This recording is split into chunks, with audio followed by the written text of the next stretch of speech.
Brendan Fong, to me, is a pure example of what a chef can do if he puts his mind to something. And that is literally chopping and changing cuisines at an executive level. And that's crazy, bro. Yeah, some people would say it was stupid or silly. For me, it's more about a challenge. You know, like I've always wanted to challenge myself, make things harder for myself. Not in a bad way, but just to kind of like make it more interesting. You always feel like you're somewhat on. It's a sense of responsibility. I think it's a sense of purpose as well. I would get home from school and then just basically watch TV. Wow. And it was like Jamie Oliver was on. That was when he was becoming popular, right? And I was like, man, this guy's fucking cool. Like, you know, I want to do that.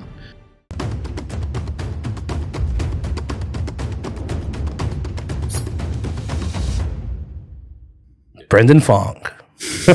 You like that? I don't know why I felt like that. Deep voice. Deep voice, Brendan Fong. No. So with Chef Brendan Fong, Chef, Thanks for having me. thank you for coming to our podcast Oh, anytime, man. in our humble studio. Oh, that's great. Look at this. Beautiful. Jeez. It's beautiful. We're nestled in the inner suburb of Sydney, and we've got a beautiful feature here. Nice brick wall, make you feel like you're in a venue. It makes it feel like homely a little Yeah, bit. a bit homely, A bit professional. bit of greenery behind you, just make it feel warm. That's the whole point, you know. Just just immerse you in our space, and now you're in the pod. Welcome to the pod. Oh, so we got to get serious now? It's like, Bro, no. Okay. The pod's we're always on. The pod's always on. Whenever we move, we talk, you know. So Brendan Fong, to me, is a pure example of what a chef can do if he puts his mind to something. And that is literally chopping and changing cuisines at an executive level. And that's crazy, bro. yeah, some people would say it was stupid or silly. But for me, it's more about a challenge. You know, like I've always wanted to challenge myself in terms of, you know, do something new, something that is harder and, you know, make things harder for myself. Not in a bad way, but just to kind of like make it more interesting. So give us a little bit of a rundown. So Brendan, who are you? Well, how do I answer that? No. We got Batman here. No. You mean like a history Yeah, of... just like a bit of a background. Where'd you grow up? Who are you? Yeah, What's man. your So I grew up I was born in Melbourne. Yep. And then we moved Poor you. It's not that bad, man. Come on. And then we moved to Queensland. Yeah. Because my dad was working. He got a new job in Queensland. Mm-hmm. And then like I grew up in Queensland until I was into year 9 in school. And then we moved to Sydney in year 2000. Melbourne to Queensland, Queensland to Sydney. Yeah. It's like you traveled the world, mate. You had different people around you all the time. Was it a different environment growing up? Yeah, I mean, being young, it was okay because, like, you know, when you're young, you don't really know anything. You adapt really quick. So I didn't really notice it that much. The only one I did notice was moving from Brisbane to Sydney because I was 16 or 15. Yep. You kind of finding yourself, and you know what's going on around you. So I think that was probably difficult in terms of settling into Sydney because it's a different, like, you go from Brisbane, it's really slow, right? Like the pace of life is slow. I always say this. It's all laid back. I always say this about, like, whenever I work interstate. If you're in Sydney and you work in Sydney, people want everything yesterday. If you're in Melbourne, people want everything today. If you're in Brisbane, people are happy to wait till next week.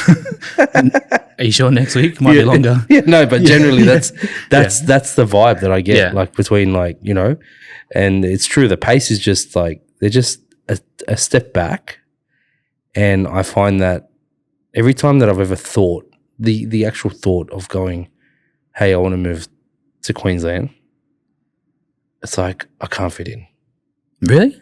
Yeah, because I just don't think, like, the pace that I work at, I won't be able to respect the people and their quality of life and what they want to do. Yeah. Like, I'd expect, like, things that they're not norm to. But I think because you grew up here, right? You grew up. Yeah, I was born Sydney. and raised in Sydney. So the pace is like something that's always been ingrained. Like you're just used to the. Yeah, pace. I'm just like used to it. So when I go to like a city that's chill out, like if I go on a holiday, it actually takes me like a good 2 days to like settle in. Really? Yeah. To just like let go, like, you know, it's really hard. Oh man, I'm like relaxed on the plane.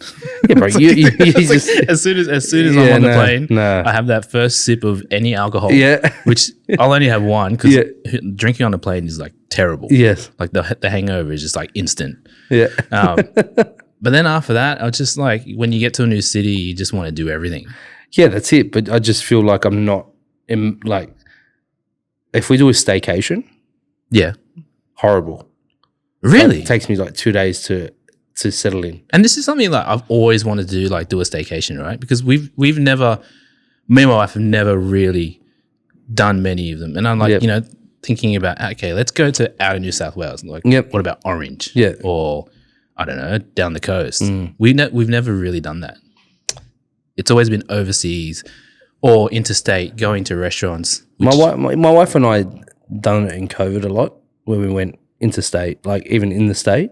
Yeah. And I always found, maybe because my work pace was different then, but even now, like with everything online, I'm not sure, really not sure. Because when I just went to the States, we weren't on a holiday, we were working, so I didn't really feel like, you know, I was away. And all my trips recently have always been just work-related, I guess, in fairness. But when it's a holiday, it really does take me 2 days to settle in. That's me personally. Yeah. Just to like, oh shit, I'm actually on a holiday. I got to relax. You know, it's hard. Like it's when you're working for yourself, it's different because you got people that you're accountable to, other businesses that are relying on you. You know, even though you have staff to control things, you still need to, you know, manage it in the background. And entrepreneurs and people, I don't like to call myself an entrepreneur, but people that work for themselves and have responsibilities like of that level, you always feel like you're somewhat on, and it's something that I've always felt growing up that's I've always been on. So, do you think that's like a sense of responsibility? Yeah, it's a sense of responsibility. I think it's a sense of purpose as well. Like every time I've always thought of working for somebody, it's like, am I losing my sense of purpose? And that's me personally. It's not anything that that I recommend to anybody by any means. I love the fact of working alongside people, and now that I work for my clients, like on whoever's got me on retainer and stuff. Yeah, I feel like I do work for them, and I do have that sense of autonomy with them. But I have that sense of I need to provide for them as a boss. They're like a boss to me. If I'm a retainer for someone, I treat them like my superior, and it's been a great change.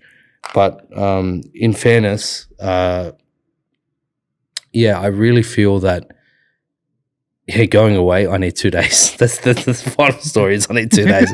I need minimum 2 days to go. So you always book extra 2 days? I always book like at least 3 or 4 because like on the second day, by the afternoon, bottle of wine, I'm like, oh, I'm relaxed. And Jess is like, yeah, fuck, finally, man, you know, finally. Yeah. Where she, as soon as you say holiday, she's in the zone.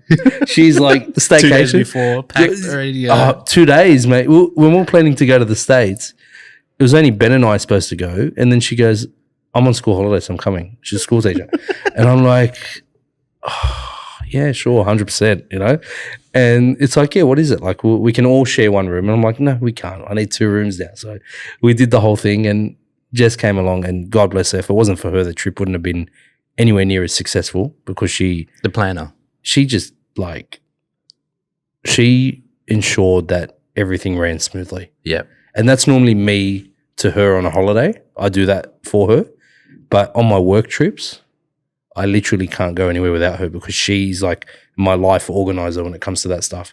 When you're communicating and making sure that whoever you're networking, you need to be here at this time, and plans change, and you know, adopting to certain things. And, you know, the last thing you want to think about is, shit, I need to book a cab from here to there, or I need to get here to there. So she's like my second brain, and she's doing all that. Little things, right? The little things, bro, that add up. Like, or if we're transferring hotels, but I need to go shoot somewhere, Yeah. She's like, all good.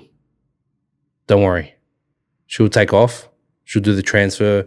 She'll lug the whole luggage in a car, take it to the other hotel, tip the bellboy, make sure everything's up. All our rooms are sorted. We get back.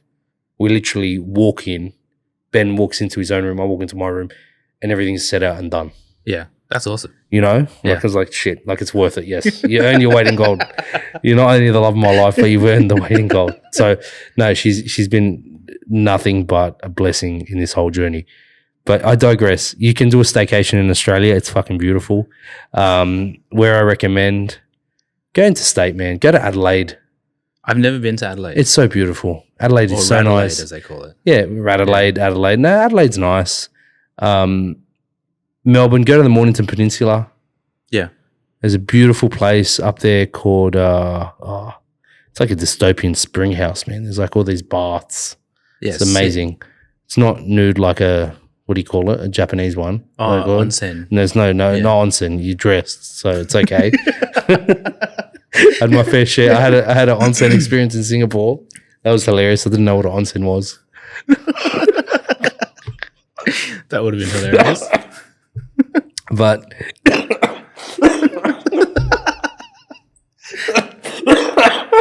staycation, yeah. Definitely do it. I love staycations. Yeah. Australia's a beautiful place. You can actually get around. But yeah, Brendan, so you moved to Sydney? Yeah, so we moved to Sydney in year 2000. That was the year of the Olympics. Wow. Sydney Olympics. So it was What were your parents doing at the time? So my mum she worked in the bank, Okay. and my dad worked. Well, he still does. Well, he's retired, but he works for him part time Mhm. because What's he do? he basically just goes around constructing the power transformers. That's like the big power transformers, the big sites and stuff that provide cities with Energy? power. Yeah. Wow. So he's been doing that, man, ever since I can remember. Like they both used to be bankers back in Fiji, and then they moved over to Melbourne. What nationality are you? What's your background? My parents are half Fijian and half Chinese. Okay. Yeah, so it's a mix. Wow. It's a different mix. So Fijian, not Fiji Indian, Fijian. No, just Fijian. Okay. Yeah, not Fijian Indian. They're both Fiji Chinese? Yeah, both. Yeah. So they're both their parents. I think my grandfather. Well, from my dad's side, they're all Chinese. Yep. So my grandfather's Chinese, my grandmother was Chinese. My mum's side is a bit more different. I think my grandfather on my mum's side he's Chinese. Yeah. And my grandmother, she's like half Chinese, half Fijian, or Wow. more three-quartered. And did they live in so they lived in Fiji? Yeah. So they lived in Fiji, and my brother and sister were born there. Wow. My two oldest were born there. Siblings Yeah. were born there, and then they moved to Melbourne. I actually can't remember. I don't even know what year it was. Yeah. And they moved. Like it's just like the normal immigrant family, you know. Wow. So you're Fijian Chinese, and they were in banking, and Yeah. they came to Australia, went into banking. Yeah, so they started working in the bank as a teller, or Whatever the case bank may be, manager yeah. or whatever. And then my dad got this job in a factory because moving from Fiji, they didn't know what to do. So my mum went into the bank. My father went into working into a factory. Yep. And then just worked his way up Wow. from there. And then in Sydney, you immersed yourself. How'd you get into hospitality? I used to come home from school. My parents used to still be at work, and I never wanted to do my homework. Like I was really terrible at school. Like it's not that I wasn't good at it. I just didn't want to do it. Yeah. I think it's just called me being lazy. Yep. And then like I would stay home, and then not stay home, but I would get home from school and then just basically watch TV. Wow. And it was like Jamie Oliver was on. That was when he was becoming popular, right? And I used to watch I think it was The Naked Chef or something like that. Yep. And I was like, man, this is fucking cool. And was he wearing like just the apron and that's it? Nah. not that kind of shit. I was just making sure. Yeah, your parents weren't home, so I don't know what the fuck you're watching. Well, that's for later on. You did that after. No, and I just used to watch him. Like I think he was in a loft in London, and he would like ride his scooter and then, come up the stairs with a bag of like steaks or sausages or something. Whatever. And then just like start chopping on the bench and start cooking. And I was like, man, this guy's fucking cool. Yeah. Like, I want to do that. And then I just kept watching, and then it was the old Australian greats, Ian Hewitt's and was it Huey's Kitchen? Huey, something like that. I used to watch that, and then it was always with a Weber, that bloke. Yeah, and then you remember the midday show that used to be the cooking. Ready, Steady, Cook. What's Cooking with Jeff Jans? No. Oh, so I was never watching. I used to on school holidays. That's what I used to watch. It used to be 12 o'clock. The segment come on. I was always working in school holidays from like 7 years old. I was lazy. Yeah. And then I thought that was a cool industry I wanted to get into, and I wanted to do that. I told my parents, I wanted to be a chef, and they're like, "Nah, you can't. I don't want you to do that." So your family, none of them were in hospitality. One of our family members, one of my family members was, still is, and he was a cake decorator. Yeah. And they always thought that, he didn't do very well. Yeah.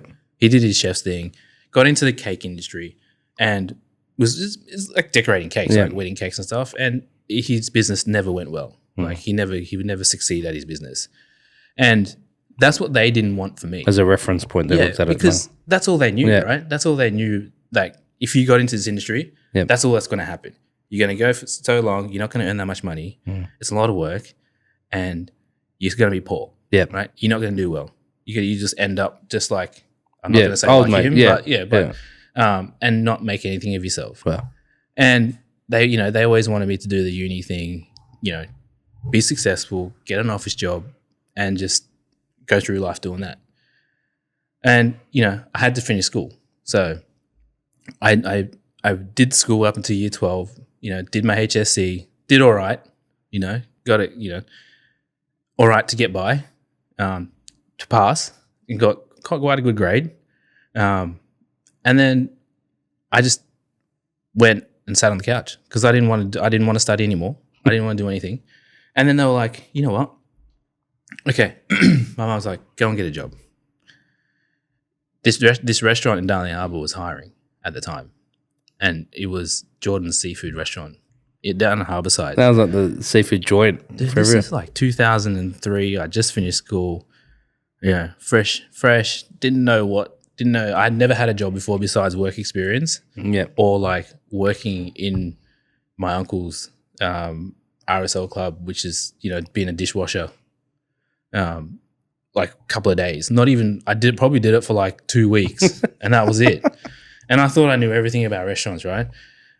So I applied for a job at Jordan's. And then, my mum was like, make sure you wear a suit. I'm like, okay, well, I didn't know. I thought you had to be, and this is like back in the day, right? Yeah. So I walk in wearing this suit, and then the chef just looks at me and just laughs.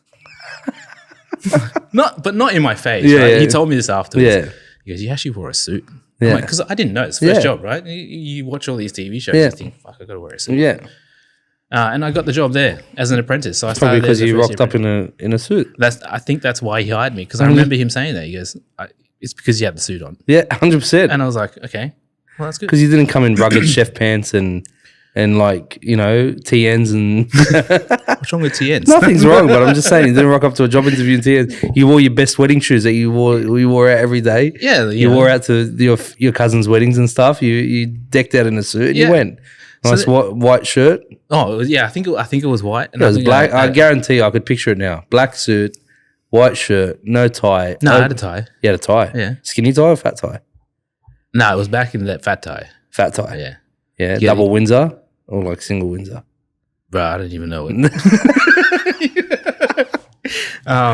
It was a tie of some sort. Yeah. No, actually, I'm saying the knot. It was a double, because my brother taught me how to tie that. Okay, yeah. So it's a double Windsor knot. Yeah, nice. Because he does IT. He taught me how to tie a tie. He used to learn every day. Yeah, nice.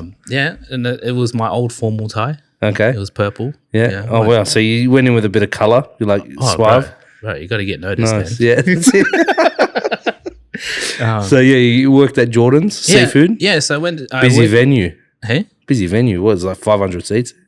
Oh, I don't even know. I was so young. Yeah. But all I used to remember is during service, at one night you do like 800 covers. Yeah. It was a 500-seat venue, bro. It was huge. Like, and then summertime would come around and Demolished you now, just but get yeah. pumped. Yeah.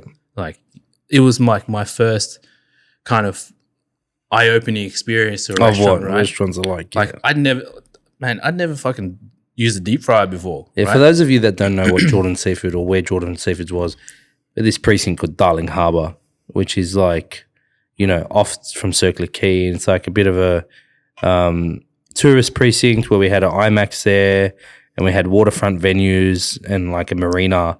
But then now it's going through this whole revamp and that whole Harbourside shopping centre has been demolished. Yeah, it's gone. It's gone. It's like flat earth, like it's gone. Like literally. Yeah. The IMAX just got redone and the W Hotel's there finally after 5 years of building. And then, sorry, triggered to people. And then the other side apparently is supposed to be demolished, but it's still hasn't. Oh, Jones, was that the Cockle other Bay? side? Cockle Bay Wharf supposed to get demolished now. Is it? Well, apparently. Yeah. For many years, there's a demolition clause that has been activated. So, like, everyone's just hanging on two ends till it gets knocked down. Just making their money while they can. Well, they're just holding on. And everyone's like, oh, should we... Like, the people aren't reinvesting in their venues there because they don't know when these guys are going to activate it. Yeah, like, there's no point. Like, exactly. What are you going to do? Because they know they're going to knock it down. That one got knocked down, so this one's going to knock down, But, yeah, so that's Darling Harbour, to just put it in perspective. Continue. Yeah, so I worked there for like, probably like 2 years, I think. Okay. And then like the chef was like, you can't stay here. You need to go somewhere else because you're not going to learn anything else here. Wow. And like, well, that's nice of him. And he was like one of the scariest dudes I've ever worked for. Like, he just looked at you, and you'd be scared. Yeah, like because he was like this. He was Sri Lankan. I think, he was Sri Lankan. So he was this tall dude, man.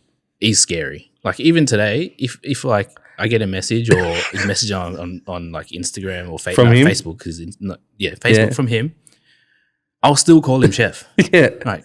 Like, I'll still call him Chef Roy. Yeah. Because he's your chef. Yeah. Yeah. And he's not a chef anymore. He's retired. But you still call him chef. Yeah. Yeah. Because he's so scary. And I have a lot of respect for him because like not every chef would say, you've worked too long here. You need to go somewhere else. Right. And you need to go and learn something different because you're not going to get anywhere. And now you're progressing in this career. And I'm not jumping the gun here, but I just want to hone in on that particular pivotal moment in your life, because that for me is like a milestone.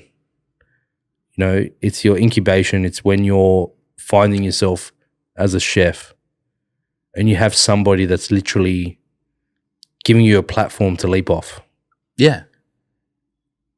What's that done for you now when you reflect back on that? Like, how do you now look at the people around you? Do you look at it with the same vision?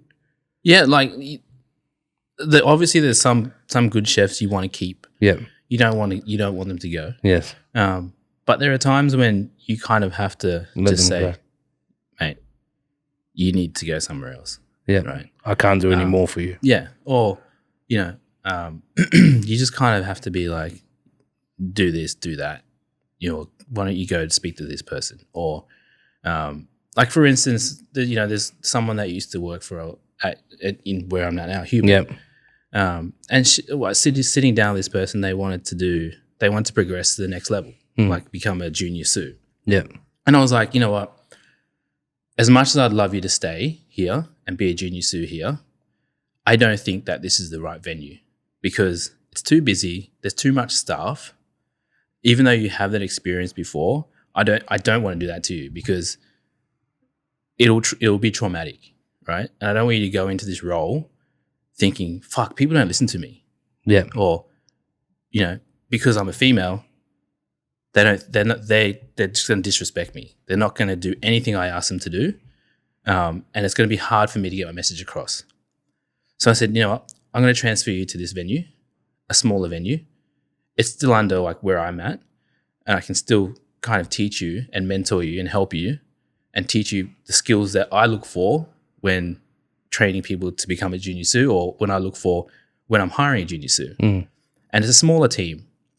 You have a much pleasant kind of time learning rather than learning under stress, making stupid decisions, which in the end of the day can make people leave. It can affect the team and it'll affect me. Yep. And then you'll end up fucking hating me because I did this to you. Yep. So to answer your question in short, yeah, it did. Yep. And it's what I look at that all the time, and I always think about that time when he said that to me and said, you know, you need to and it wasn't because you were bad for the venue. He's seen more in you and he couldn't provide that for you. Yeah. It was because he was like, you need to go and learn other things. And he said, if you're going to go to another venue, stay there for like a year max. Learn all you can in the year and then move somewhere else. Wow. And he said, only do that while you're an apprentice. Yeah. Don't do it when you're qualified. Don't do it because people won't hire you. They see you moving a lot. Yeah. But when you're an apprentice, you can do that because the whole point is in that short time. That's where you're supposed to learn. Yeah. You're meant to be the biggest sponge you can ever be. Yeah. And absorb all these different techniques, absorb how all these different kitchens run and go from like, you know, doing. So how many venues did you work out as an apprentice? Not many. Chef Roy, he didn't fucking listen. Sorry, man. No, like I went, and then because I was there for 2 years, or almost 2 years. Yeah, and then where'd you go? And then I went to this place in Bondi, Bondi Beach. It was the Sultan of Brunei's ex-personal, well, it was the Sultan of Brunei's personal chef. Mm-hmm. He'd left. He came back to open a restaurant. Mm. And I went and worked there because there was a recommendation from Chef Roy, got me the job there. Contacted him and said, this guy's, you know, he's going to come work for you as the third year. Is that scary that you just got the job? The other guy was like, yeah, I have to get him. Yeah, well, I still had to go through the process and, you know, do the trial. And but he was scared of Chef Roy too, I reckon. Yeah, well, this guy was fucking even scarier. Oh, really? But yeah. Yeah. And I went there and I don't think I lasted very long, you know, because it was the whole point of, I'd been in this place where you work your 8 hours, right? You do a night shift or an evening shift. It's fucking busy, right? But you have other people around you to help you, right? And I went to this small place where it was a cafe. Well, it was a cafe during the morning on the weekends, and then it was lunch and dinner during the week. And it was a small team. It was only I think it was only 8 people. The kitchen was half the size, if not a quarter of the size. We had to do a lot of things by ourselves. And that was the kind of a different experience to what I was used to. So out of your comfort zone, right? And when you're young, what do you do when you're out of your comfort zone? Just leave. You quit. Yeah. And I'd done that quite a bit. Do you think that was a bad decision? No. Because I wouldn't, if I would say that I left all those places, then I probably wouldn't be where I am now. True. Do you know what I mean? Because you meet different people where you go and different contacts. And those people back then, there was a lot of chefs back then, right? Not like now. So if you left somewhere and you got another job somewhere else, someone else would fill your spot quite easily. So it didn't really mean that much. Didn't affect that person that much. No. Didn't affect your learning that often. So no. Yeah, okay. Yeah. So you progressed onto a couple different venues? Yeah, so I went to, after that I went to a small supper club, which is just up the road. Okay. And that was kind of like, it was a 3-man, 4-man team. Wow. And we were working till midnight. And how was that? Oh, it was shit. I fucking hated it. But we used to do everything to water. It's so funny, like the polarity of, I've talked to chefs that love small teams and hate big environments. And here you're the type of person that thrives in a big environment. Oh, I like, don't get me wrong, I like small teams as well. Yeah, but I can already tell by your sense is that you thrive in a bigger purpose. Like you want, like you can handle the volume and handle the pressure and handle the brigade. Yeah, I think I just like that stressed feeling. Yeah. It's really a fucking weird thing to say. Like people will be watching this going, "You're a fucking idiot." Yeah. But something about it where like, let's put it in context. How many chefs do you have now in your brigade? Hubert, I think, has almost close to 35. Fuck. 35 chefs, maybe. Yeah. That's including, like, I'll include the kitchen hands in that because Of it's course, still under. that's under your team. Yeah. I think it's around 35. It's a big roster, man. I need to actually double check that, but it's a lot. And how many staff are in the venue?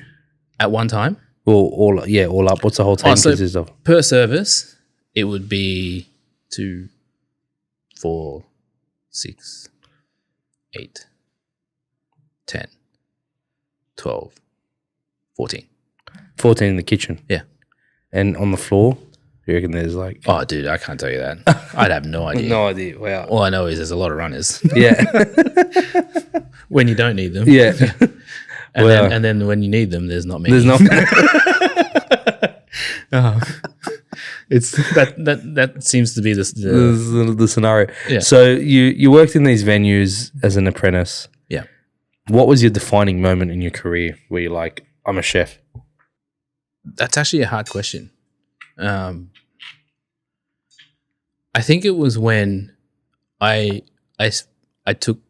started work at the first Hatter restaurant I've ever worked in, and that was, you right? Yeah, I'm good, bro. I'm good. I'm just. The first defining moment was when I got a job in a Hatter restaurant, right? And this is like, I had no idea, man, what a hat was. No, well, I knew what a hat was, but I never took it that seriously. Like, because I was young. You're a fucking dickhead when you're young. Especially as a chef, right? You just drink a lot and you go partying. Yeah. So it was at Favo on Favo Street. Surrey? Yeah, Surrey Hills. And that was, it was a small team. It was like 5 of us. And it was dinners. I think it was only like dinners only for 5 days. Right. And then lunch and dinner Friday, Saturday. And it was working in a small brigade like that. You had to learn fast. Right. And no one, like, you had to learn by yourself. Yeah. And that was like, I think that was probably the first time I ever experienced getting fucking stitched up. Right. Like, I was on the pastry larder section. The person before me, the person who was leaving, right, just goes, "Oh, here's the recipe book. Write it down." And she showed me how to do some of it, and sometimes she didn't give it to you. She goes, "Write it down." Yeah, because you back then you had to. There was no recipe. There was no. So it's her book, and you transferred to your book. Yeah, and then it's like, okay, how did you do these recipes? Oh, I just made them. I'm like, okay, so do you want to explain how? Oh, we're too busy for that. Right. And look, it was back in the day, right? So, like, I hate saying the word back in the day, but it was back then. And when, I didn't know any different. And I didn't, like, now that I look back at it, I was like, fuck, I got stitched up. But I don't really care because. Yeah.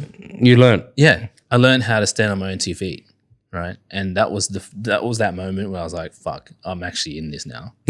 There's no fucking going back. Like, I've got to deliver this. Yeah. And pastries and larder generally is like one of the first meals that goes out. Yeah. And pastries are the last meal that goes out. Yeah. So you're the beginning and the end to this fucking dinner. Right. And then in the middle of service, you're the middle fucking too, man. Yeah, yeah. You're doing like, you got entrees going, you got something in the oven, you're like, fuck, get it, quickly runs to the oven, get it out, plate it up, put it on the pass, and then, because it was only like, I think it was 8 courses 8 course and a 4 course. And so, like, you'd get a mix. But it's very important. And what people tend to forget is the first bite and the last bite always count. And I hate going to a venue when I have the dessert and it's subpar. Oh, dude. It pisses me off. Like, it's hard to...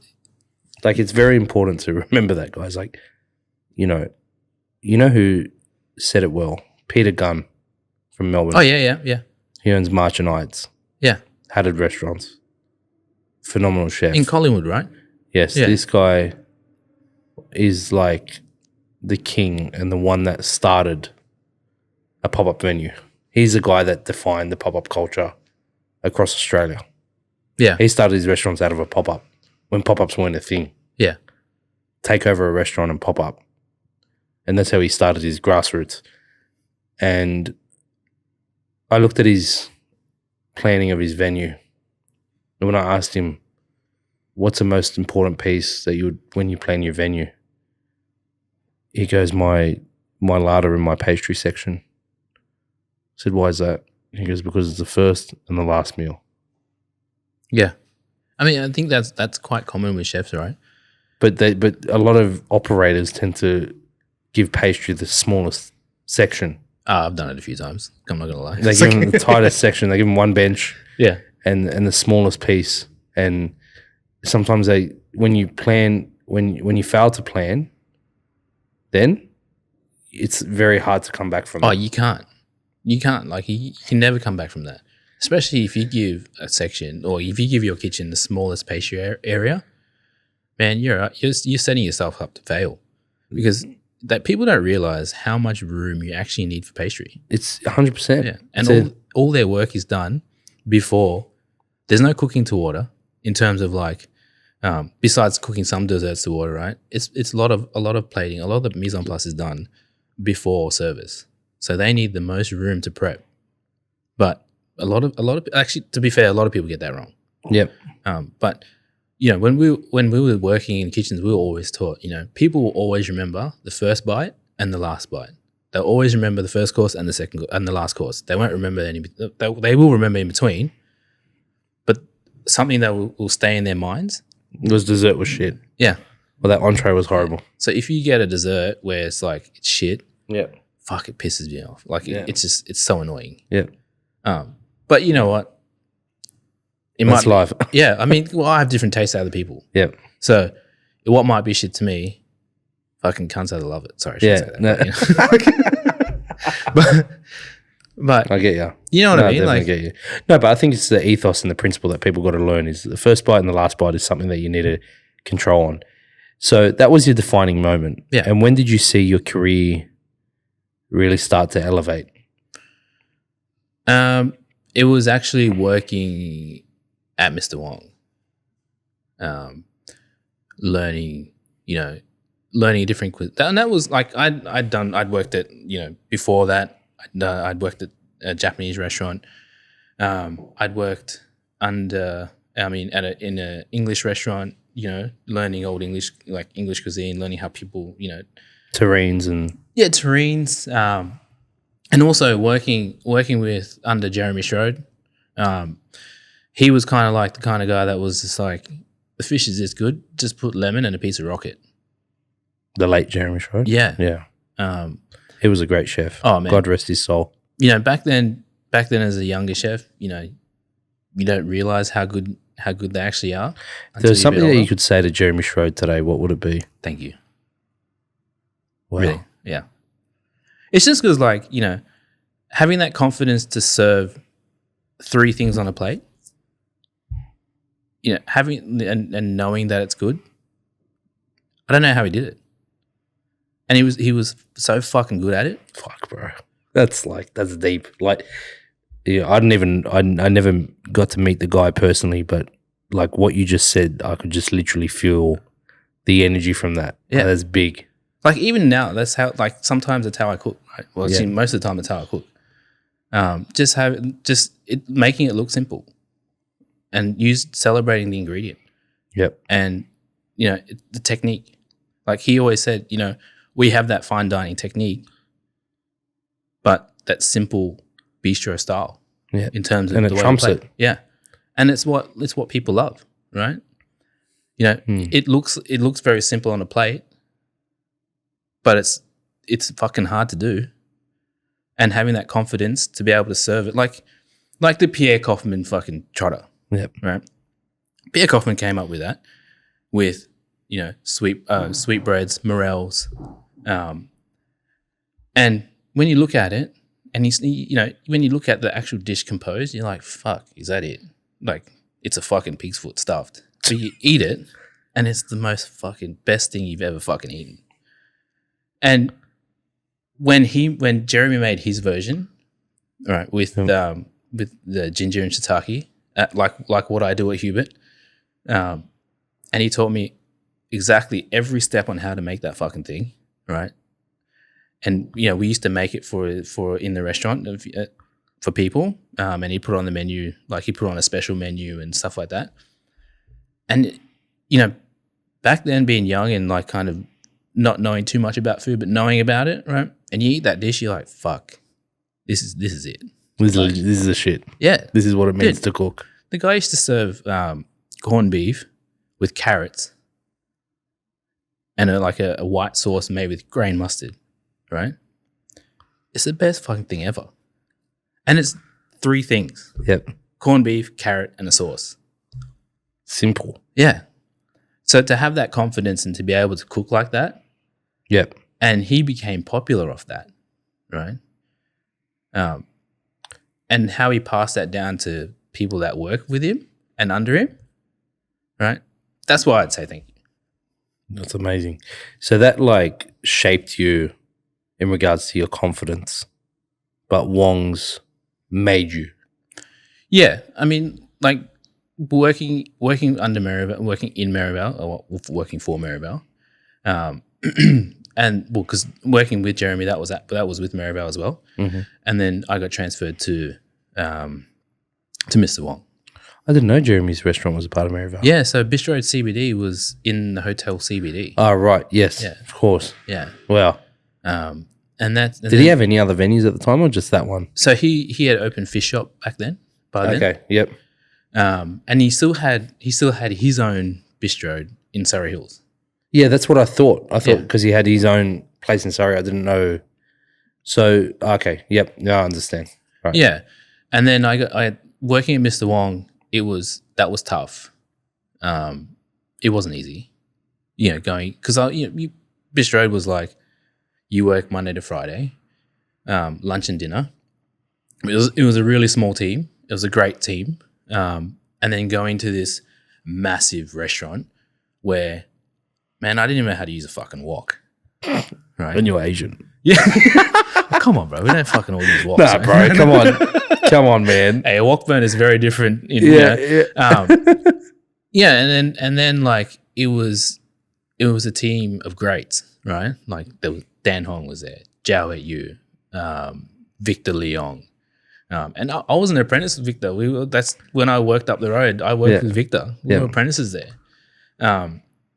And they were heavy hitters. Yeah. And like back then they were fucking good. Yeah. Right? Still are. No, they still are, man. They've never lost it. Yeah. Never will. And yeah, it was intimidating, going into a restaurant where it just got 16. So it just got us 2 hats. Going in as, a fucking chef de partie. It was scary.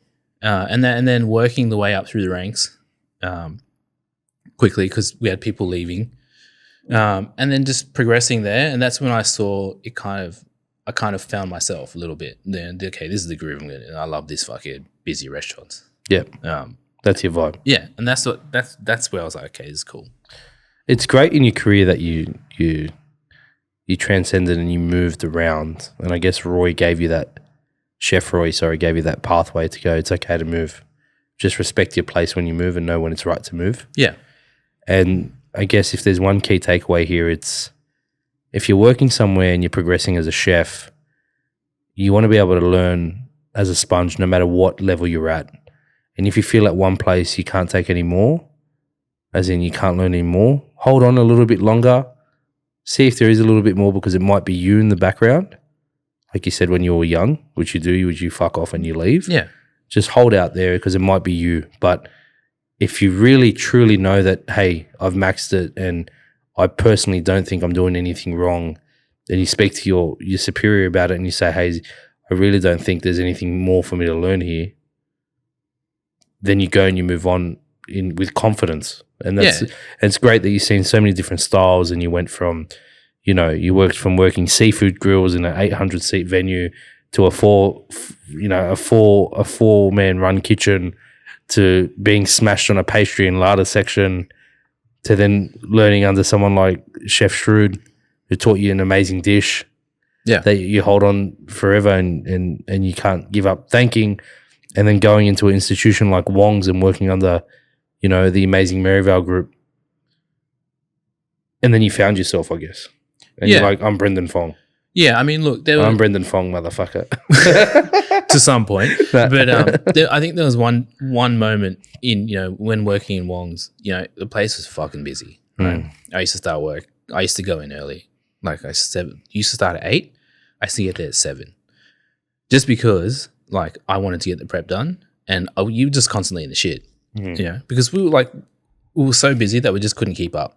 How many covers would you do? Man, it was, I think back then it was like 200 for lunch, and it was like, I think it was like 600 or 500. No, it wouldn't be 600. It was like, I think it was like about 400 or 500 for dinner. Wow. Every day. Every fucking day. Right? And you'd get like all the celebrities and all come in and it's like whatever. But there was one part there when I first started, you know, going from a busy-ish kitchen that, you know, you think you're doing a lot of people, and you come in to Wong's, and it was that, and you know, you're getting overwhelmed because you're doing, like, going and from 70 people to doing 600 or 500 people. It's a massive shift. The place doesn't stop. And then you got to cater for staff meals. You're cooking for 60 people again. You know, you're cooking for a restaurant. And I think there was one point I fucking hated it. Like when I first joined, I couldn't stand it. Like I was like, this is not it. This is not for me, right? And then it was like, you know what? I think a moment clicked when I was like, you know what? You always give up. Like you go through life, or you go when shit gets hard, right? How old were you? Oh, I think it was like 22, no, 23, 24? No, 23. You know, there's this moment. I remember sitting the other way, and I was like, this is it. I don't want to be a chef anymore. I want to go do something else. Like this is too hard. And I was sitting there, I was going like, you know what? Everything, when shit gets hard, you just fucking give up, right? How about you just fucking prove it to yourself and stick to it. Just stay, just do it, right? Just don't think about it, and just stick it out, because you don't know what's going to happen. How many months were you in the role? Bro, I was like, man, it was not even. I think it was a month. Okay, maybe a bit longer. 2 months, maybe. Nah, it was longer than that. It was like 2-3 months. Yeah, and I was just like, you know what? Just fucking stick it out, because you don't know what's going to happen. All right. And then I was like, okay, I'm going to shut the fuck up. I'm just going to do the work, and I'm just going to stick it out. I'm not going to leave. And then, yeah, that's the moment where I was like, you can't give up. You got to fucking do it, because what else are you going to do? Right? I could have done a lot of things when I think about it, but it was like that point where I was like, if you give up now, you're always going to fucking give up. You're always going to quit. You need to struggle a little bit, right? I gave myself that pep talk, and I went in, right, and I just got to work. So, like, what came to that decision where you're like, I need to give myself this prep talk? I don't know. What was the environment around you? Was there something that changed? Because, like, you know, under pressure, diamonds prevail, as they say. Yeah, that's how they happen, right? Or people give up.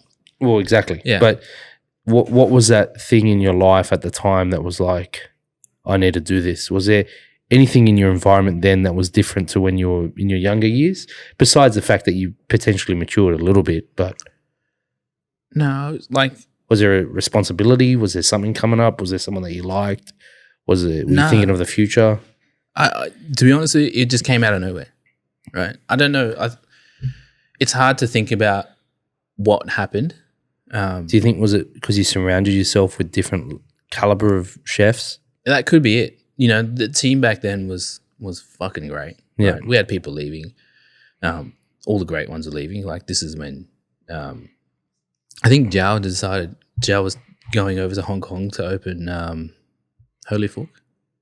No. Yeah. And it was like, I had no intention of, you know, progressing in that restaurant, as in stepping up to be, you know, the next junior, the next senior sous, even the fucking head chef,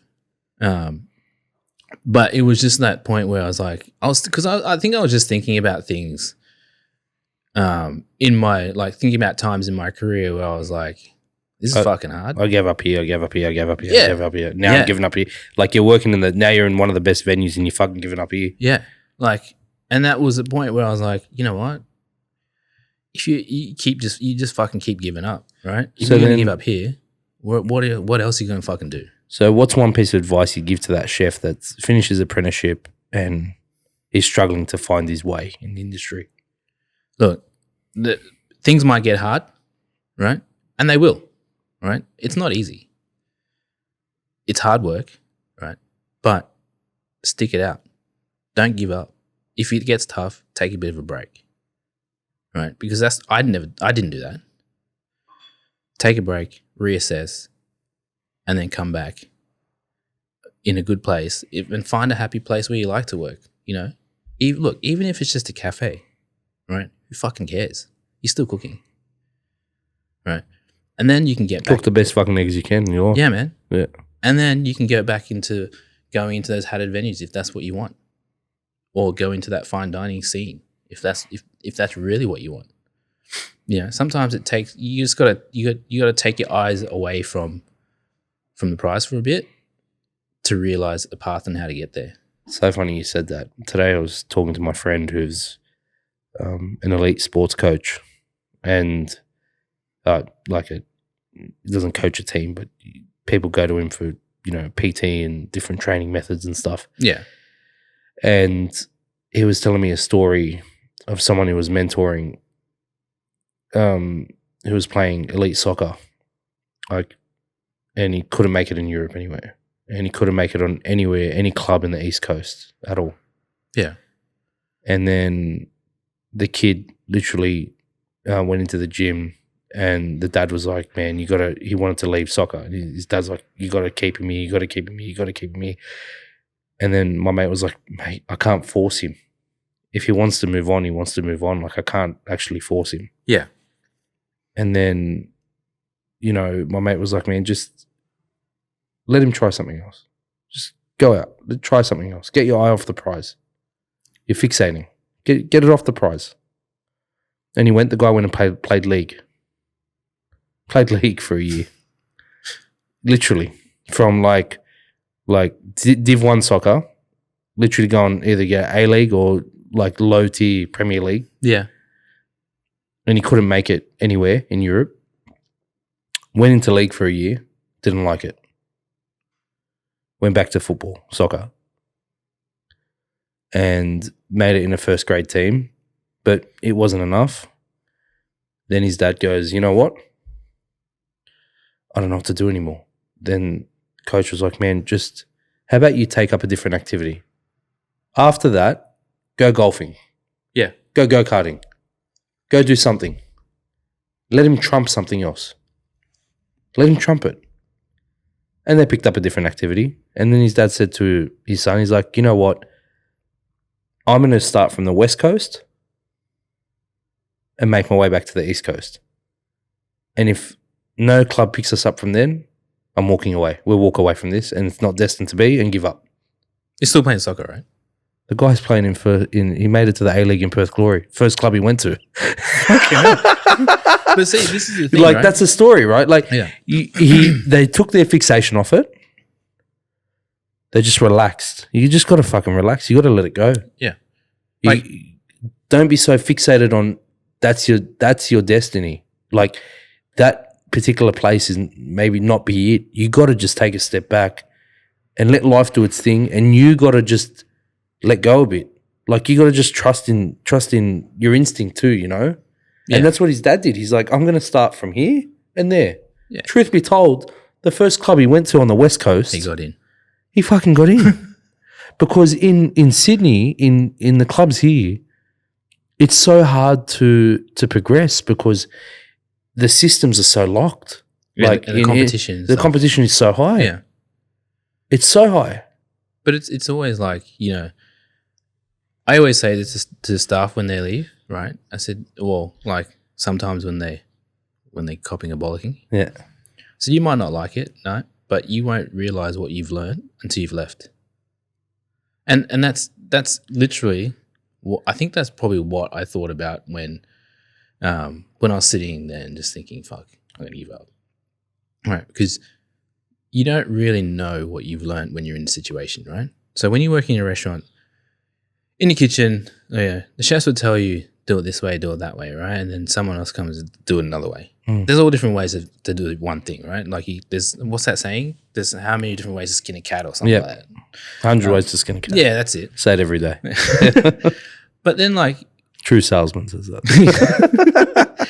but you don't realize what you've learned until you leave the venue and then you do it somewhere else. Like, fuck. Wong's finished. Yeah. You progressed. You went on to a couple different venues after that. And then... Yeah, I moved overseas after Wong's. Wow. Where'd you go? So we moved over to London. Family or just you? No, me and my wife. Okay. Well, girlfriend back then. Yeah. Oh, partner. And we moved over to London on the premise that we were going to... on the promise that we were going to open our own restaurant.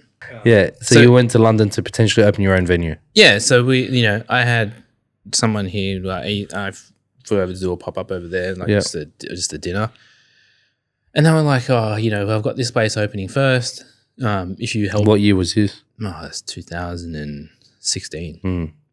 So he goes, "Oh, come over, help me open this, and then we'll focus on your restaurant." And it never, 3 years later, never ended up happening. I opened things for them, open venues or restaurants for them. And you were executive chef at each venue? Oh, it's just a chef. Head chef, whatever, your chef, yeah. Yeah. And then the last one was, And then it was dangling the carrot, if you open this for me, we'll do this. Or, if we'll work, he's going to open his restaurant first because there was 2 chefs in the group. He was going to open his restaurant and then you'll get yours. And then it came to a point where it was never happening. No. And it was like I could wait it out because I was getting paid. Mm-hmm. I could wait it out in London and do nothing or not do nothing, but try and keep planning. I'd planned this place 3 times and there was always something wrong. Yeah. It just, not just always something wrong. There was something, someone would change their mind about something or, there's a difference of opinion and it just never worked. And then I just got sick of it. But that was 3 years. Yeah, that was 3 years. So you stuck it out. You tried. Yeah. So essentially I took a break for 3 years. And then I went over to, I was still working. Yeah. And then I got a job offer to open a place in New York. Wow. And I was super excited for that. New York is a city. You've just recently been to New York. Big Apple, man. Yeah. It's big city. The energy from the city is just, it's fucking wild, man. If you can make it there, it's you can make it anywhere. Yeah. Yeah. And it was But I'm going to stop you there. Yeah.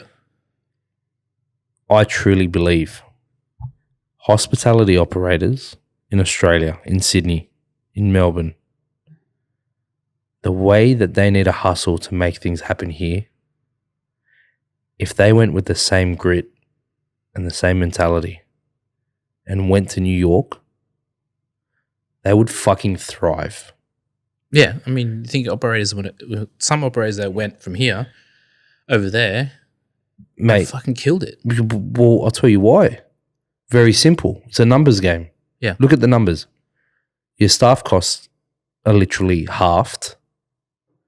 You on charge the taxes. Your menu is always plus tax. And your menu is always plus service. Yeah, plus you got a tip on top of it. Plus the tips. That's a different conversation. Yeah. The tips for the host. So that's why your wage is low. We went to an omakase in Jersey and it was an express omakase. It was $80 US per person, plus. It's an hour. It's mad. You get there, 80 plus, whatever the case may be. Then you got to tip the chef. Yeah. So 80 plus tax, which was 10% or whatever, plus service charge, which was another 16%. Plus you tip the chef. What you tip the chef is what that plus ends up to be. Yeah, so you're at 120, 130 bucks.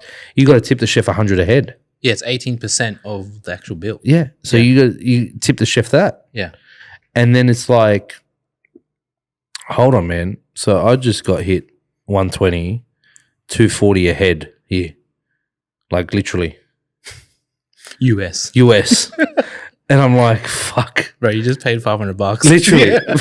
Right? But the thing is, and you can make it there, and money can be made there because there's less pressure on the operators, you know? And that's where I find that in Australia, it's really horrible that we don't have a tipping culture. It's like we have this sense of expectation. Yeah.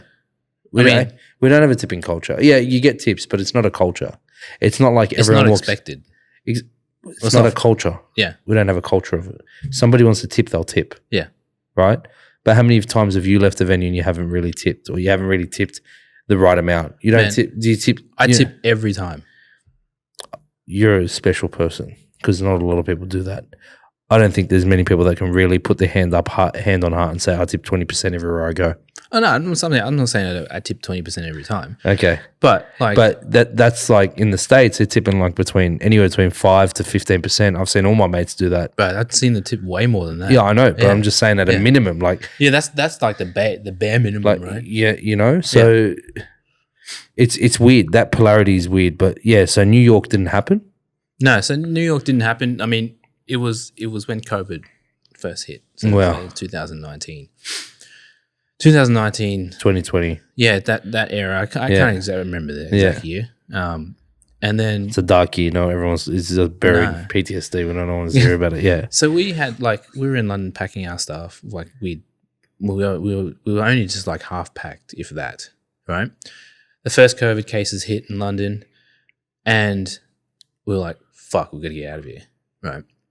And then we thought, okay, our flights are booked in 2 weeks from London to New York. We'll just wait it out till then. And then, like, what happened? Trump had blocked the border. He'd blocked the border from anyone flying from the UK. Could not go to America. Couldn't go to the States at all. Right? Like, fuck, what are we gonna do? And then once Trump had blocked the border in the States from the UK, Australia was about to do it. So you're like, so we were like, during this whole time, we would wake up, like, because New York time was like in the afternoon over there, right? So the timing was close. So we'd go to sleep reading the updates from New York, thinking, fuck, we can't go there, we can't do this, we can't do that. Then in the afternoon, then later on in the evening, the UK would start announcing what the restrictions would be. And they'd be different every day. Like something would come up. Well, they'd keep adding on every day, right? Yep. So we'd go to sleep fucking stressed. Yeah, and then when we wake up, the Australian government would release what their conditions were. Yep. Well, what the restrictions would be there. And then we were like, fuck, okay, what are we going to do? So then we contacted the person I was going to work with. And we're like, in New York? Yeah, in New York. Mm-hmm. We're like, man, we can't fly in, right? So we're going to have to go back to Australia. Mm. So within 48 hours, we'd packed all our shit, organised shipping from the UK to Australia, all of our equipment, all of our belongings. Yeah. I had sold all of our furniture, like on the fly to somebody we used to work with, and he had a van. He came, picked it all up, and then dropped us to the airport. But prior to that, we had to book flights. So we booked tickets to fly through Singapore. Mm. We checked in 40 hours before. Within that 48 hours, right? We checked the airlines, and then we read the site for Singapore airport. No one was allowed to transfer through Singapore. We had 24 hours to find a flight. We're like, fuck, what are we going to do? So we're panicking. Lucky I had booked it through a travel agent. So my wife's contacting the travel agent going, this is what's happening, blah, blah, blah. And then they're like, you can fly through with Qantas through Darwin or through Perth. We checked, no flights. We literally had 24 hours. So like, what about Japan? Let's go through Japan. So she looked at Japan Airlines, called the Airline. Travel agent. Look at Japan Airlines. Look at ANA, and that we just got that flight, and we made it back to Australia.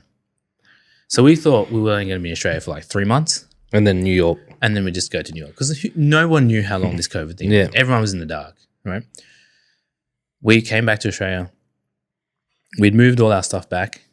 Right, the day we arrived in Australia was the day before they announced everyone has to go in a hotel quarantine. Oh, so we got the quarantine at home. Yeah, that's the best. And we were so lucky. Like, was this that whole in journey. like March? Yeah, it was. Yeah, because I got married in Feb, and I was in Singapore, so I was in the Maldives. Yeah, and then went to our honeymoon in the Maldives in Singapore, and we were in Singapore when the lockdowns in Australia started happening. Yeah, and before our wedding, my best man was like, cancel your holiday because shit's going to get locked down. And I'm like, bro, like relax. Whatever, bro. Like, shut up, you know? He's like, and because he's my mate Josh, he's always ahead of the game, bro, this bloke, because he reads a lot, and he's always like, the guy's a night owl, so he'll be like, if we're talking now, his mind's in the US. Like he's always like ahead, right? So he'll tell you, he'll drop you a line, and then you're like, whatever. And then 2 weeks later, you're like, fuck, Josh. Like, you know, like, bro, this is like, and then you ask him about something what he did yesterday, he won't even remember. But like the guy's just weird. Way ahead. He's like literally way ahead. And that's why we connect, because we have that same sort of mindset. But he was like, cancel everything. Then my father-in-law was like, nah, you're not going. And I was like, man, what do? Turned to my dad. Dad's like, go. I was like, all right. Dad said, go, I'll go, you know? And Dad's like, what's the worst thing? You catch a flight back, whatever. We'll fix it up. We'll work it out. Yeah. I was like, all right, thanks, Dad. Look, you gave me that assurance. So, and I couldn't refund anything. So I was like, bro, I worked so hard to get this trip, and it was already paid for and stuff. Like my wife was working 2 jobs. I was working 2 jobs just to make sure that we got the holiday that we wanted, you know? It's only 2 weeks. And I was like, no, fuck it. We're going to go. And you know what? If I'm going to lose all my money anyway, well, what's going to happen? We're married. We tried. Yeah. So we went to the Maldives, and everyone here started getting isolated, and we were scared because we were on an island. But look back at it, we were in the safest place in the fucking world. Stayed there, I know. You know, we were like, there was like, the hotel was at 30% occupancy. So it was anyways, hilarious. I'm digressing, but fuck, like I was in Singapore, and they were like ready, bro. Oh, really? Man, they had thermal scanners. Yeah. Temperature guns at venues, like data log sheets, everything that we had in 2021. They already had it. These guys had it already, and they reckon it's because of SARS. But like, well, yeah, because it was compared when it happened. It was compared to that. Well, like that's as a virus, but yeah, bit of insider trading, I reckon. The mates upstairs I'm are not like, saying anything. no, you can't. Actually, we can delete this part. No Don't worry. comment, We're please. going to delete this whole part. Cut. Ben, cut this part. Cut this part. But anyway, that's what happened. So we were there fucking whatever. And then we flew back, and we got home quarantined. Yeah, that was lucky. Yeah, we flew back, because we got married 22nd of Feb. Yeah. And we were away for like 14 to 15 days. So we came that March period. And then, bro, the week that we came back, it was like lockdown. Yeah, it's crazy, Yeah. Yeah, and it was like the longest honeymoon of the world because I was at home free. Yeah, but then, so then you came back here, and then? Yeah, we came back here, then we quarantined, and then like it just kept going. And then the cases here were getting bad. Yeah. The cases in New York were worse, and that was when they were showing like, you know. Well, Singapore was the number one with 100 cases. Yeah. When I was there. Oh, really? That was the number one thing, and they were the first people to do work from home. Yeah. So the whole government paid for everybody to work at home. Right? To work at home. They gave every single organization. This was so crazy when I heard it. I was at a cafe, and there were like 3 people working on their laptops, like tuning in on calls and stuff. And I was like, what the fuck is this? Like, this is weird. And they're like, oh, we all got paid to go work from home for 2 weeks to stop the cases from growing. And now it's the norm, right? Now it's normal. Unbelievable. Yeah. So Sydney, you came back to Sydney and then? Yeah, and then like the cases started getting worse. Yeah. The cases getting worse here, getting worse in New York. End up to the point where, I'll wait for that. Yeah. End up to the point where you're like, New York's not a thing anymore. Yeah, well, because they just couldn't survive. Yeah.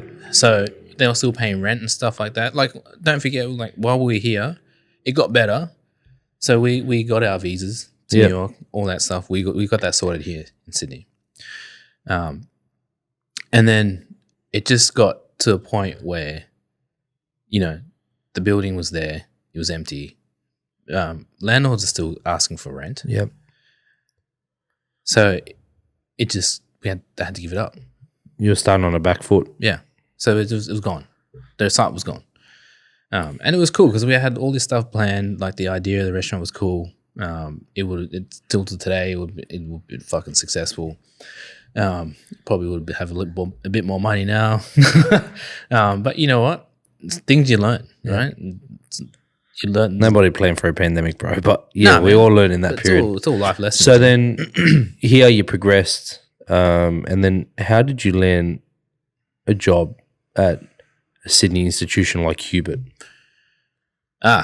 Well, this is when I was working in that restaurant in Lilimu. We started that, working for that group. I had when starting this is while I was on the way to New York. I did it as a consulting job. Just because it was something to do. I wasn't working at the time. I got introduced to them through Jad. And then I started working there, and that's when the New York thing fell through. We were still working there. And then I thought, okay, if I'm going to stay in Australia, right, I'm going to try and make something of it. And starting that restaurant in Parramatta wasn't easy. You know, it's in a suburb where it's named to be the next CBD, but it's not there yet. Right, you're in a dining precinct where there's not many people passing through there. It's all school kids and university students, and everyone still thinks of Parramatta as being a shithole, right? Or not a shithole, but like it's not a very nice area. It's like a dangerous area. So the idea You're talking people from the suburb, like the city and the east. Yeah, I mean, because growing up around the Hurstville area, it's far from there. So we don't go there very often. Yeah. So staying there, I was like, you know what, I'm going to see what I can do here. And the idea was to try and go for a hat, right? Because I just come back from overseas. I hadn't worked anywhere like in Australia for that long. So not that I have a profile or anything, but I wanted to try and build one. And trying that in Parramatta was like, okay, we'll give it a go. Well, if it happens, it happens. If it doesn't, whatever. And then the idea was, I'm going to try for a hat. I'm going to go for it, right? No one in that time had a hat in Parramatta. So then to get that email that I'd been invited to the Good Food Awards, it was like an accomplishment, right? And still to then, right? Even though I got that email, because Terry and Jill had been in for lunch, and this is when we got the review during COVID. Well, before the lockdowns, right? And that's when they weren't giving out scores. So I had no idea. Like I was like, yeah, okay, I got a review, great review. It was an excellent review, but they weren't doing hats at the time. I didn't get a score. So I was like, okay, fine, right? No hard feelings, as long as I got a good review. You felt like shit, but inside. A little bit. Little bit. You did. I can see it. Well, it's like, you feel like, a little bit of a bruise. Like, just like, give me a fucking number. Yeah, because, you're working. Yeah, I get you. I understand. I'm always pushing myself, right? So I'd like to know how I went. Yeah, how you went, right? Because you're being judged by so many people every day. Like people eating your food every day, right? You're getting reviewed, you're getting judged. I just wanted to know how it went. So when I got that letter, I was like, fuck, did I get a hat? I don't know yet. Nah. Why? Am I just getting the invite because the group got one? So yeah, when I went to the awards, I got the hat. I was like, fuck, we've done it. Like, we brought a hat all the way out to the West. And I'm not from the West. Yeah. Right. But it's still an accomplishment. Because to bring that area, right, bringing people into that area and bringing people into that area that enjoy food. Like, we were getting people in the restaurant that were from the north side. Yep. Driving all the way to Para. Or getting people from Cronulla driving to Para to come and eat there. St. Leonard's, Manly, Balgowlah. Wow. They were coming to eat, right? And it's like, what are you doing in this place? Like, it's fucking Parramatta. Yeah. Right? And I don't mean it in like a bad way. I guess the timing quite interesting because at that time people were looking for an excuse to go somewhere because they couldn't leave. Yeah. So people were just traveling in between, discovering new parts of Sydney that now they're open to. Yeah. So it was like kind of bittersweet for you at that time, to be honest. Yeah. Because think about it, like opening the venue 3 years prior in Parramatta. Oh, man. No chance. No chance. No one would go there. Not no one would go there. Yeah, but like, exactly. It's true. No one would travel like that. Yeah. Like, it's not like there was no scenery. It's not a destination. I went to uni in that building next door. The Macquarie? Western Sydney. Yeah. Exactly. Like that. Yeah, I get it. So then you did that at Lily Moo, and then Hubert had that come about. Yeah. So I had achieved everything I wanted to from that parasite. And it was a time when I was like, okay, now it's time to move on. I need a different challenge. Like, I was getting bored. So you didn't give up. You were getting bored. Yeah. Well, I knew going into that site that it was a time. It was a time limit thing. I wasn't going to be there forever, right?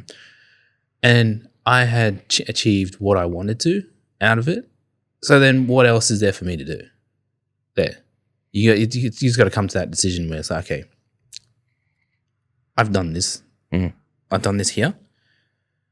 What would I bring to this place anymore? For me, nothing.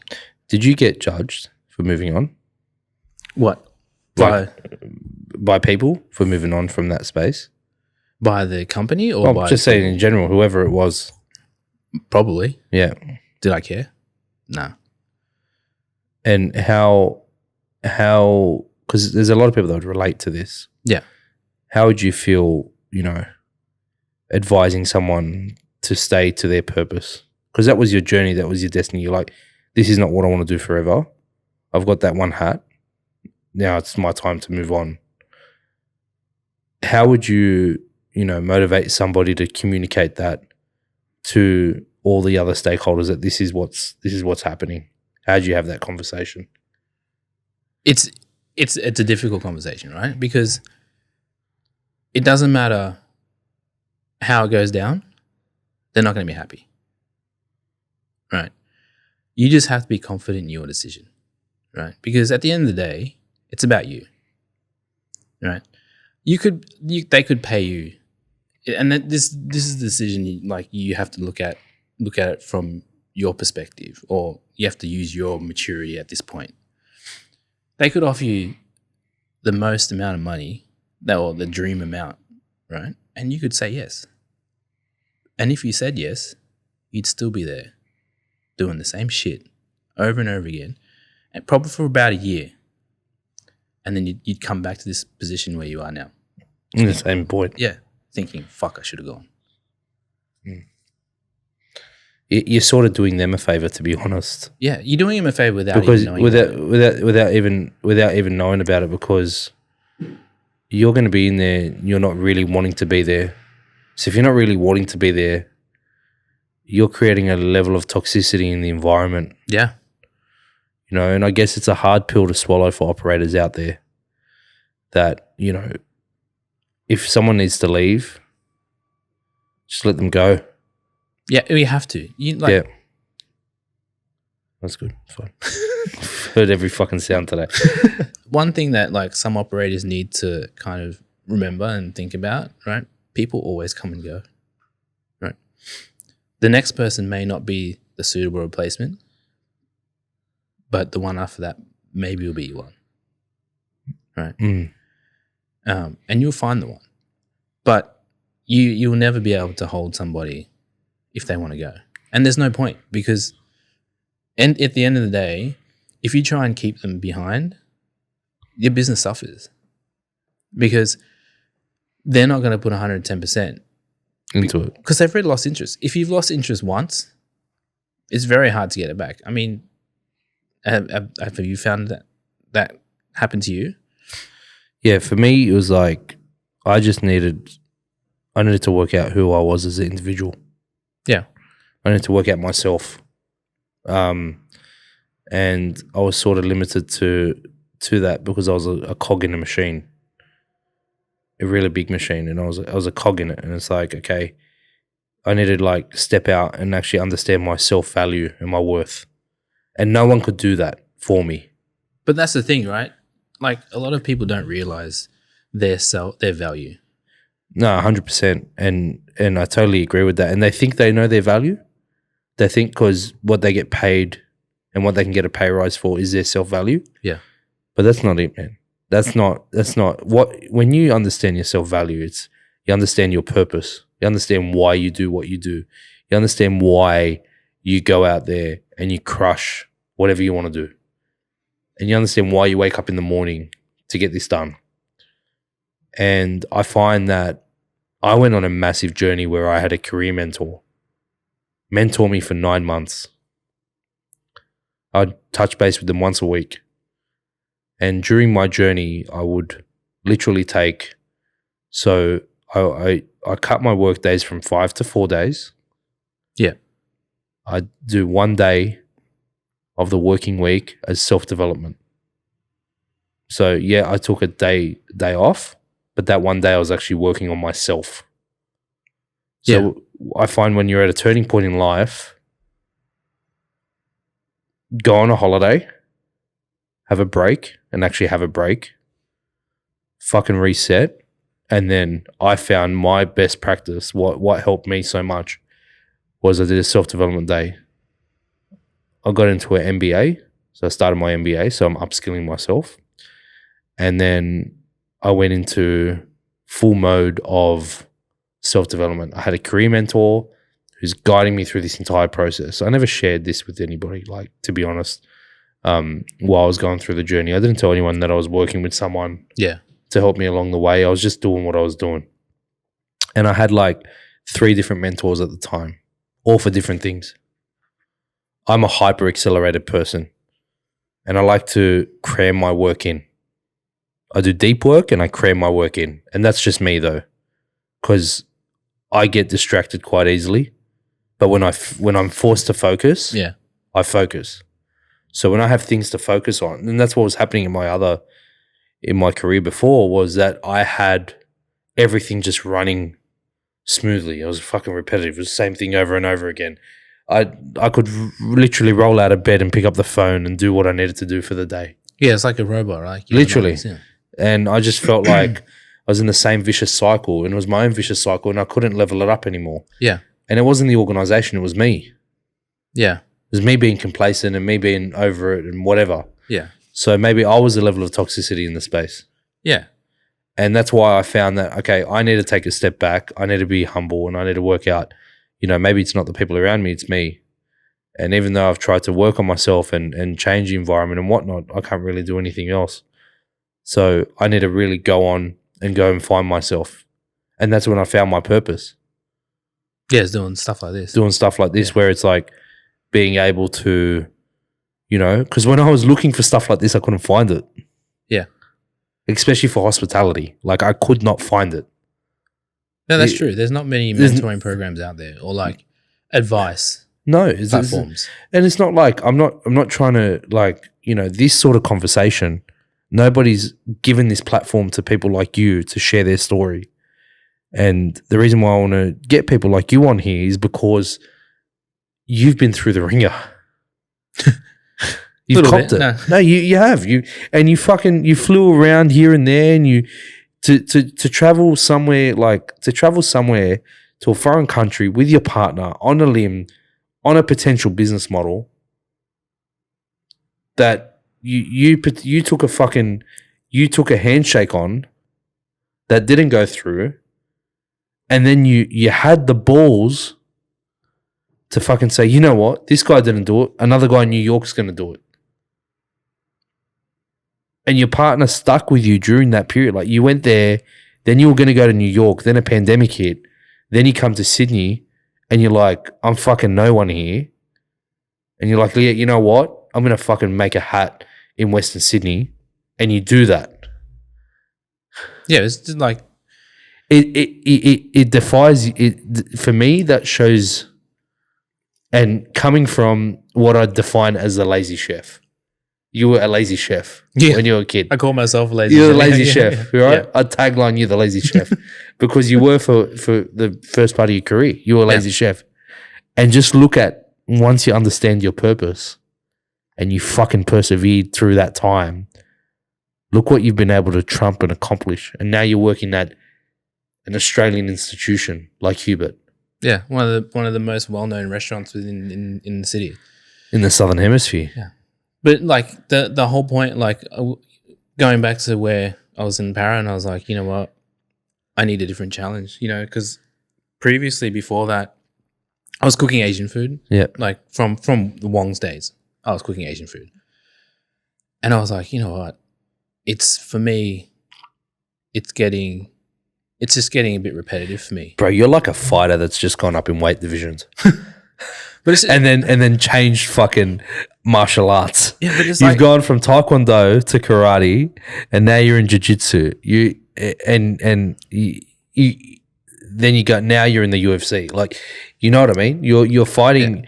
Your combat styles has just completely changed and persevered over time. Well, that's what I think. You have to mix it up, and to any other chef, I'd say the same thing, right? Mix it up, because you can learn so many different things from different cuisines, and to combine that all into one, right? Nobody can do that except for you, because everyone's brain thinks differently, and how to make these different cuisines interact with each other and work and will mingle, right? Is a challenge. Yeah, it's hard. That's the hardest part, right? And that's why I was like, okay, I'm going to go for this job at Hubert, right? And that's why I chose that venue to work at, because of course I've been cooking Asian food for the past 6 years or 8 years or however, like probably longer. Fuck, I lost count. Yep. And I wanted to go into that space where it's uncomfortable doing French, but what can I interact or put into that I've learned over these years cooking Asian food? What can I put into that Chinese food? And other chefs have done it. Ted's done it. He's one of the biggest pioneers of that Japanese French food, right, in Australia, which unfortunately his restaurant no longer. His time. He's done it. Yeah. Dan Hong's done it. Jowett Yu's done it, right? But they've all had their individual spin on things, right? They've all done it in their own individual style, in their own individual way. So it's like, okay, how am I going to do this? So that's why I took the job, and I'm still learning to today how to do it, right? Or what is, no, we should say like how to do it effectively. And it's something that I've, some of the chefs from my old workplace have followed me over. They wanted to come over to work to learn something new as well. And now I can see like them thinking the same way that I do. And like I did a canapé tasting, and one of the canapés was the one that he put up is exactly what the fuck I would cook. And I was like, he's learned. He's learned how I think. Yep. He's learned how I think about food. He's learned the style that I cook with. He knows what I like. He knows my seasoning level. He knows everything. And I was like, fuck, I've done it. And this only happened literally a couple of days ago when I first tried the canapé. I was like, fuck, did I make this? Because now everything that I've taught and passed on to him in the years that he's worked under me, he's picked it up. And now that's how he seasons, that's how he cooks. I'm like, yeah, that's it. Job's done. You know. But yeah, that's why I took that job. Yeah. And you know, what do you think? What do you see in your peripherals now, in your short future and your long future? Or are you just living in the present? Just trying to do what I can do. I'm currently trying to learn a new cuisine. So that's a bit of a challenge. while I'm learning Hubert, while I'm doing the food at Hubert, learning another venue and trying to learn that cuisine and improve on that.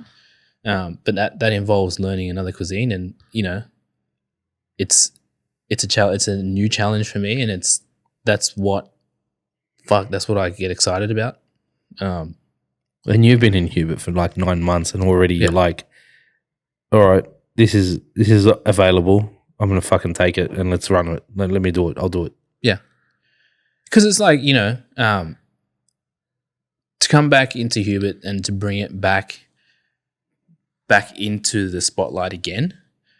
Not that it hasn't been in the spotlight, right? But it came to a point where it was more about the jazz rather than the food. And when I ate there, I was like, okay, now I can see why. Yeah. So to change that within the short time that we did, or that I did, or we did, it's more we did because it's a team. We all did it together. And to change that and to get that review back again and to bring it back to its former glory of, you know, getting that second hat back, you know, then getting a hat back is like one of the fucking hardest things, right? So they had 2 hats and they went to 1 hat. Yeah. Wow. And then now you brought it back up to 2 hats. And brought it back up again. Wow. Within that short span of a year. Yeah. There's always a saying, it's easier to it's easier to earn a hat than it is to retain it. Yeah.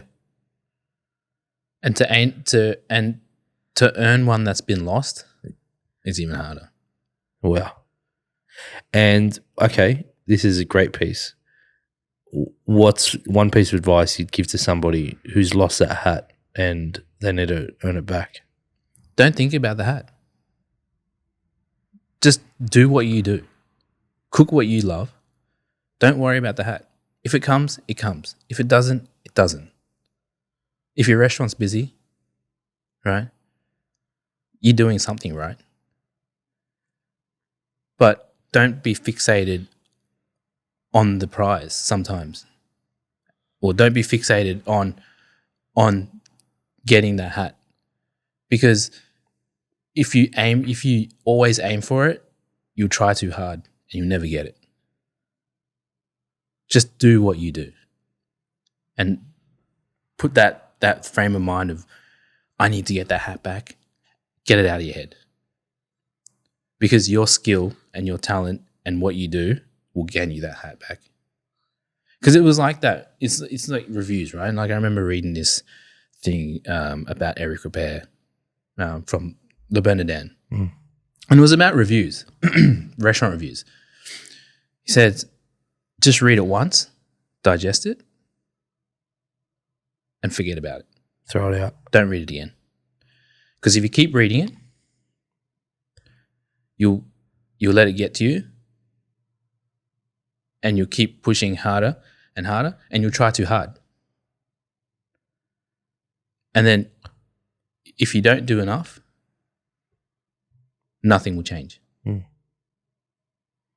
And I remember reading that and I was like, okay, that's true. And when was that? When did you read that? Fuck, that was ages ago, man. I can't even remember. But that helped you change your mindset. So who's people now that you would like look up to? Who do you look up to at the moment for advice and mentorship? Not directly, but like people that you follow, people that you look at. Who are those key iconic characters in your world that young chefs should aspire to be like? Well, this is actually a hard question, right? I'm glad. You got your greats in terms of like, you got your great chefs out there who, you know, like the Dan Hongs, the Peter Gilmores, the Tets, you know, they're the great example of, and they shaped the way the industry is and the cuisines we cook now, right? So what they do is always special, right? In terms of the new dishes they put out and stuff like that, you know, it's great to look up to them because even the stuff that they've done before is still relevant today. It's true, man. You know what I mean? It's true, bro. Like, that cheeseburger spring roll fucking shaped the entire economy. Everybody talks about that thing, No, right? but it shaped. All of a sudden, they're on freezer shelves, bro. Yeah. Like, but you see, like, that was created, probably in early 2000s, right? It's 24 now. And people are still smashing it. Yeah. Like, and that's what it's timeless. I swear to you, we went to Choco Bar for dinner. Yeah. And then we went across the road for the Stoner's Delight for dessert. See, that's iconic. I went to, sorry, like I literally said, I want to get a Uzusu slushy and a fucking, and a Stoner's Delight for my dessert. Yeah. Literally. And it's a cracker dessert. You can't go wrong with it. Yeah. You know, it was just like, and it's just that menu's just done so well. And it's just, again, it's transcended in time. Yeah. So, like, in terms of chefs, like, it's the Robichons, you know, Joel Robichons, Alan Ducasse, you know, all that old school. Marco's old. It's funny because I still watch those cooking with Marco videos. You know, cooks at Harvey's and Gordon's a young kid. Like, it's stuff like that. Like, I watch that and think, fuck, that would have been like fucking cool. Yeah. To be there. Yeah. And what's you know, what's one piece of advice you'd give to that chef right now? Like, if he was like tuning in to this whole episode, what's one final note you'd give him? If you look down that barrel of the camera as if you're looking into his eyes, what the fuck would you say to him? You want me to look in the camera now? Look in the camera and tell him. Look, it's him or her. It might get tough. You might not like where you're at, right? And shit might happen and you might be in a shit situation where, you know, you're just hating your workplace. But sometimes you just need to stick it out because you never know what's going to happen. All I would say is just don't give up. Be confident and don't give up. Brendan Fong, you're a legend, bro. Thank you so much for your time today. Thanks, man.